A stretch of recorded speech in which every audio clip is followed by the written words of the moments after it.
আমার বেঁচে থাকার আশাও ছিল না। মনে হতো যে আমার লাইফের আর কোনো মূল্য নাই। তো আল্লাহর রহমতে লাইফস্টাইল ফলো করে নতুন একটা জীবন ফিরে পেয়েছি আমি 3বার ইন্ডিয়ায় গেছিলাম আমার ফ্যাটি লিভারের জন্য। আমি জেকে লাইফস্টাইল ফলো করে ব্যাক করেছি, আলহামদুলিল্লাহ অনেক ভালো আছি। আসসালামু আলাইকুম। ওয়ালাইকুম আসসালাম। আমি 1.5 বছর থেকে এখানে লাইফস্টাইল ফলো করছি এবং অনেক অসুখ নিয়ে এসেছিলাম, প্রায় 8-10টা ওষুধও ওরকম 8-10টাই চলতো। তো আল্লাহর রহমতে লাইফস্টাইল ফলো করে নতুন একটা জীবন ফিরে পেয়েছি আমি, আলহামদুলিল্লাহ। আমার ব্যক্তিগত লাইফে কিছু ব্যাড নিউজ আছে, যেগুলোর কারণে আমি অনেক অসুস্থ হয়ে গেছিলাম এবং আমার বেঁচে থাকার আশাও ছিল না। মনে হতো যে আমার লাইফের আর কোনো মূল্য নাই। এখন দুনিয়াতে যদি একা বলে কেউ থাকে, যেমন ওনার সন্তান সেও আল্লাহ নিয়ে গেছে, ওনার স্বামী তাও আল্লাহ নিয়ে গেছে, এখন পৃথিবীতে উনি আসলে একাই আছেন। তাহলে এরকম একটা পরিস্থিতিতে এতগুলো রোগ অসুখ নিয়ে উনি একেবারে হতাশা একদম ভিতরে চলে গেছেন, মানে যেটা বলে একেবারে তলানিতে। এই অবস্থায় উনি আমাদের কাছে এসেছিলেন, বুঝতে পারছেন? ঘুম ছিল না, ঘুমাতে পারতাম না, মানসিক যন্ত্রণা, শুধু কান্না করতাম।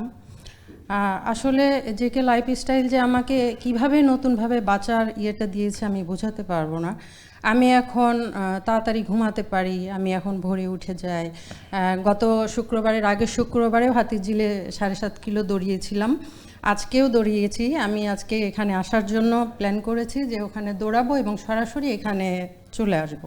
দৌড়ে আসছে আর কি। হ্যাঁ, তো আল্লাহর রহমতে অনেক ভালো আছি। আমি 3বার ইন্ডিয়ায় গেছিলাম আমার ফ্যাটি লিভারের জন্য, প্রায় সিরোসিস্টের দিকে গিয়েছিল।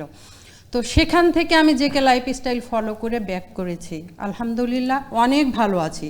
আমি কখনো জীবনে ভাবিনি যে 6 বেলা খাওয়ার জায়গায় 1 বেলা খেয়ে থাকা যায়। আমি এখন সারাদিনে 1 বেলা খাই, আসরের পর অথবা মাগরিবের পর, রোজা থাকলে তো অবশ্যই মাগরিবের পর। তো 1 বেলা খেয়েও যে সারাদিনে এত সুন্দরভাবে চলা যায় এবং মানে দৌড়ানো যায়। এই যে কালকে খাইছি মাগরিবের সময়, এই যে দৌড়ালাম, আবার খাবো মাগরিবের সময়, এবং রোজা রাখছিলাম গত বৃহস্পতিবারে।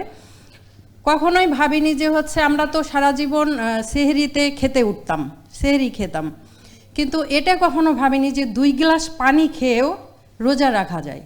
এটা যে কত ভালো লাগে যে রোজা রেখে 2 গ্লাস পানি খেয়ে রোজা রাখা যায় এবং রোজা রেখে ব্যায়াম করা যায়, এবং ব্যায়াম করলে যে শরীরে এত ভালো লাগে। রোজা থেকে আমার মা বলে, তুমি রোজা আছো, রোজা থেকে ব্যায়াম করতে পারবা? ব্যায়াম করো না, তোমার গলা শুকায় যাবে। আমার কিচ্ছু হবে না, মানে প্রথম বলতো, এখন তো জানে যে পারি সব। তো এই দুইটাই আপনাদের সাথে শেয়ার করলাম যে রোজা রেখেও সুন্দরভাবে ব্যায়াম করা যায় এবং 1 বেলা খেয়েও সারাদিনে প্রচুর এনার্জি পাওয়া যায়, বড়জোর আরও ভালো এনার্জি পাওয়া যায়। এবং আমার কলিগ যারা আছে তাদেরকেও আমি ট্যাগ করে দেই বা ভিডিও দিয়ে দিই, ওরা দেখে আল্লাহর রহমতে ট্রিটমেন্ট নিতেছে। এবং স্যার 2 জন আমার কলিগ, একজনের অলরেডি উনি মিডিয়া পার্সন ছিলেন, অনিয়ম লাইফ জীবনযাপন করায় ওনার চোখের দৃষ্টি চলে গেছে। তো আমি ভিডিওগুলো দেওয়াতে উনি এখন ভোরে ওঠে, ওনার ওয়াইফ নিয়ে যায়, হাঁটাতে নিয়ে যায়। তো উনিও এখন ভালো আছেন।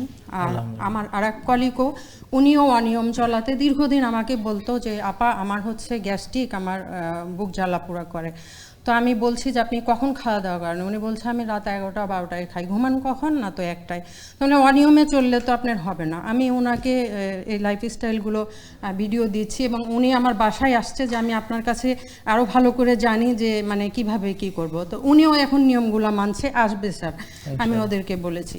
তো আল্লাহর রহমতে আমরা সবাই যেন লাইফস্টাইলটা ফলো করি আমরা, এবং সবাইকে সুস্থতার দাওয়াত দিব, এবং আমরা নিজেরাও যেন সুস্থ থাকি। সবাই ভালো থাকবেন, আর আমার জন্য সবাই একটু দোয়া করবেন। আর আজকে শুক্রবার, বিশেষ করে আমার বাচ্চাটার জন্য সবার কাছে একটু দোয়া চাই, আল্লাহ যেন আমার বাচ্চাটাকে জান্নাতুল ফেরদৌস, আমিন, জান্নাতুল ফেরদৌস, আমিন। আসসালামু আলাইকুম। জেকে লাইফস্টাইল, ওষুধ মুক্ত সুস্থ জীবন।